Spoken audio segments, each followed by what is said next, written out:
Let's find out what really is going on and why this was the... Well, they might have given us a reason, but maybe there might be a lot of backstory to this one. Margaret? Thank you, Chamberlain. We have with us in our studios this morning Professor Biodun Ogunyemi, who is the president of ASUU. You're welcome to Sunrise Daily this morning. Thank you for having me. Good morning, Nigerians. Good morning. Now, a number of people will say they saw this coming, that when the IPPIS has an integrated payroll system, I don't know the full name of the acronym now, it's quite long, but I know integrated is there and it's about payrolls.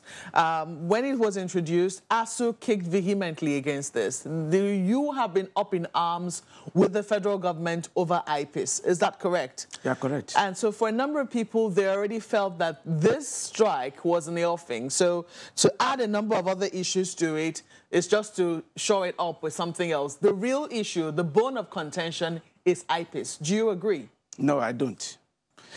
In fact, IPPIS came on the plate as a distraction. There were issues we were tracking before we got to IPPIS. IPPIS debate probably started July 2019. Before then, you recall that in February, on February 7 specifically, 2019, we signed a memorandum of action with the federal government. And we had on that memorandum about 7 items which we were tracking. And the difference between memorandum of understanding and memorandum of action is that every item has a timeline. You have to do this within this period, and this is to be monitored by this. So roles were assigned, timelines were attached to items on that memorandum. So those were the things we were tracking. And suddenly the IPPIS matter came into it, and it almost took away attention from the main issues. I recall that there was an action that started November 2018, which was suspended to February 2019. And the outcome of that engagement that went on then was that memorandum. Government was not implementing the memorandum. So when IPPIS came on board, IPPIS was also resurfacing after going away for about 4 or 5 years. The matter about IPPIS first came up 2013. And we kicked, and we told them that it will not work. We wrote to them. They said we should set up a joint team. We forwarded our team members, and we thought that they were going to respond. They didn't respond, and we thought they had agreed with our position. So when we didn't hear from them for about 4 years, we thought the ghost of IPPIS had been laid to rest. But when it came back, we thought, what kind of distraction? Nevertheless, we still went into discussion with them. We restated our position. IPPIS is never practiced in any university system, the world over. The closest we have is in Ghana.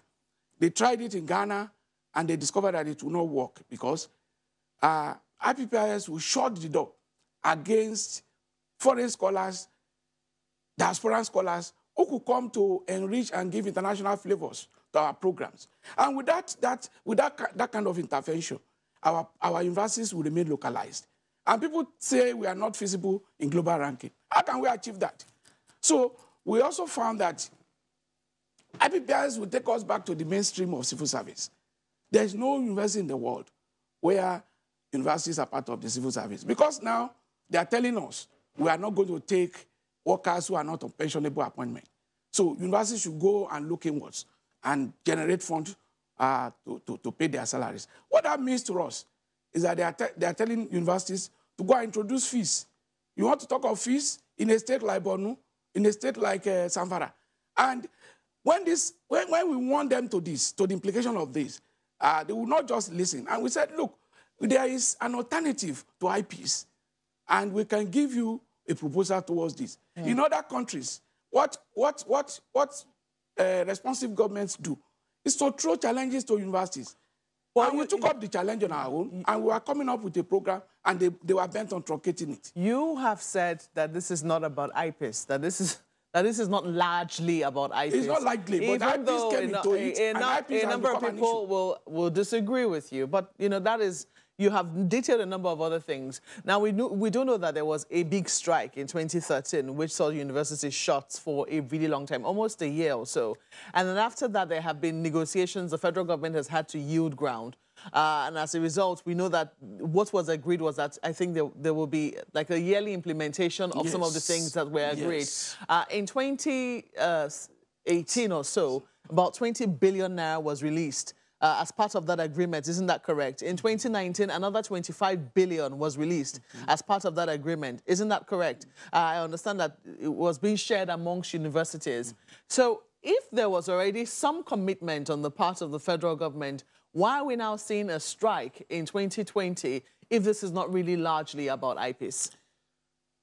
Markwe, tokenism will not help our universities. Today, the world is talking about coronavirus, we call COVID-19. When that epidemic started in China, they didn't go back to pick on graduates of primary and secondary school. They went into their universities. And that was why they could respond effectively, and they could construct structures that could accommodate suspects of the virus. I mean, those who are suspected to have the virus. In no time, in days, you could see high-rising structures to take care of the medical challenges. Those are products of investment in education. Tokenism will not help our universities. What are we talking about here? In 2013 that you referred to, government agreed that there will be massive injection of funding to the system to the tune of 1.3 trillion. And this will be spread over 6 years, starting with 200 billion in 2013. And for 5 subsequent years, there will be intervention of 220 billion each year. To date, all the university system has gotten is 220 billion. Remove that from 1.3 trillion. We are far, far away. And come back to the budgetary allocation, which could even help to salvage the situation. We have continued to slide in terms of what we allocate to education. The maximum we got some 10 years back was about 11%. This year, we have less than 7%. That is not how to fix countries' education. I was talking about Ghana earlier. In 2014, ASUU commissioned a team to visit universities in Ghana. And we found that more than 60% of their income in tertiary education funding came from Nigerian students who were there to pay tuition fees. And what happened in Ghana? There was a time the Ghanaian system had to shut down. They had to shut down the system in order to address the problem. If that is what we need, you know what Shoyinka once proposed it, that let's cool down our universities for 1-2 years until we have solutions to their problems. Maybe we are heading towards that direction. If we are talking of 1.3 trillion, and that amount just did not appear from the blues, there was a needs assessment investigation conducted in 2012. And 78 universities were visited. And we assessed and documented the level of rot and decay in the system. Those things were captured in a report. And that was how the federal government arrived at that amount. Why should government renege? So we've been tracking all of these. We've been tracking the issue of even visitation. People will say there is corruption in the universities. We have been calling for visitation. The last time federal universities were visited in Nigeria was 10 years ago, 2011. And now, people will turn around to say universities are corrupt when you are not doing what you are expected to do. You are expected to monitor what goes on in the system at least once in 5 years. Given, you have said that one of the reasons why the introduction of IPPIS will not work is that it will deprive universities of having foreign scholars and things of those, and people of, you know, foreign scholars largely, and you might not be able to afford to pay them if, you know, IPPIS is introduced. There are people who will also say that, what about the internally generated funds of universities, which are largely unaccounted for? No. How would you defend that? No, Markwe, that is not correct. With the introduction of TSA, there's no cover that comes into the university that the government does not know about. I mean, you are sure TSA is being implemented. And so for government to say we don't know how they spend the money, we don't know what comes in, it's hypocrisy. It's not correct. You are saying that all the monies that is being internally generated by universities go into the TSA? Yes. And when we fought against TSA, what we were saying was that government should not tamper with monies meant for research. Money grants, research grants, because they are not for running the universities. And when you talk of internally generated revenue, it's a corruption of language. We don't, what are we generating? We are talking of selling of pure water or what? That is not the primary purpose of universities. Universities are supposed to be centers of invention and creativity. Now, we have not upgraded our facilities that will attract cutting-edge research in terms of investment in equipment and facilities. And until we get there, that is what can give us patents. You see, when people talk about entrepreneurship now, it's a corrupt form of what is called entrepreneurship. Entrepreneurship is supposed to be product of your research. You have to market your research. There are 4 levels. In research, you come out with publication. You come out with a solution. You come out with, of course, products that can be marketed. But we don't have those facilities, particularly in science-related fields. And that is where the challenge is. So, to talk of IGR, I said it's a corrupt form of IGR that we have here. We are talking of, now, go and find out. I'm sure when you went to university, nobody was asking you to come and pay 60,000 for being admitted to University of Lagos. I think I'm privileged to know that. I'm sure nobody asked you to pay. But today, go to UNILAG, go to other universities. To accept that you have been admitted to a university, you have to pay 40, 50, 60,000.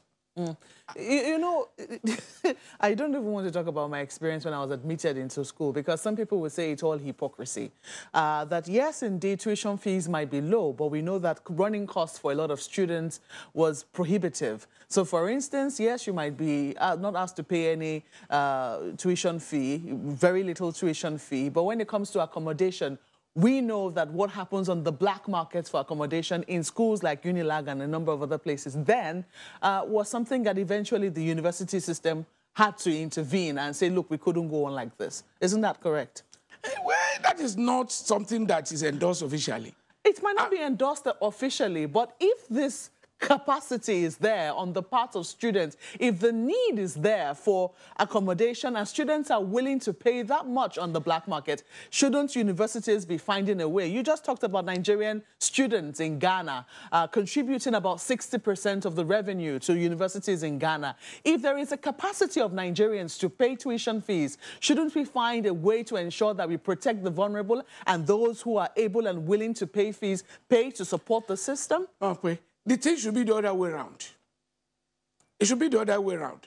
What committed leaders do is to invest in their education, to bring it up to the standard that they can attract foreign students. In China, in France, in Germany, students don't pay a kobo. But they have raised the level and standard of their system to the point that foreign students pay in some systems. Even in Germany, no foreign student pays a kobo.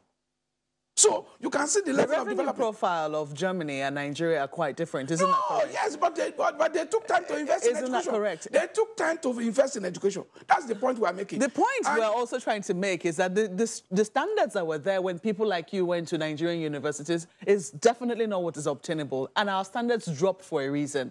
If we are now at this level and we do not have the funds right now to invest into our university from what we see of our revenue profile, shouldn't we be more creative or find ways around it? And what kind of creativity? The solution is still the same. It's about chicken and egg. Which one comes first? You see, you blame lecturers for the problems.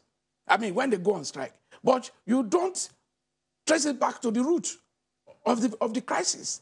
The root of the crisis, really, is that we reach an understanding that in order to fix our universities and raise it to a standard that we can even attract students from abroad, we need X amount. Government jettisoning that. Let me give you the example that is happening now, that is most current. There's nothing people in the health ministry will ask for that government will not give them. It is because we're in a crisis. We don't realize that our education is in crisis. We should declare a state of emergency. And that was why we called for it when we met President Buhari, January 9. Do you think that the constant strikes also help in any way? No, you know, what you call constant strike is to draw the attention of the public to the crisis. Look, Nigerians are not lending their voices to the problems in the education sector. Government has killed public primary. Government has killed public secondary. If we allow government to kill public tertiary, particularly university system, Nigeria is doomed. Nigeria is doomed because that is the catalyst for our development. We have no other solution. Well, I wish that we could go on and on with this conversation, but we have to thank you this morning for not shying away from coming to defend the position of ASUU. No, if academics don't defend universities, who will defend universities? Big question. So thank you so much for coming on. Professor Biodun Ogunyemi is the president of the Academic Staff Union of Universities. Sunrise Daily will continue in a moment. Please stay with us.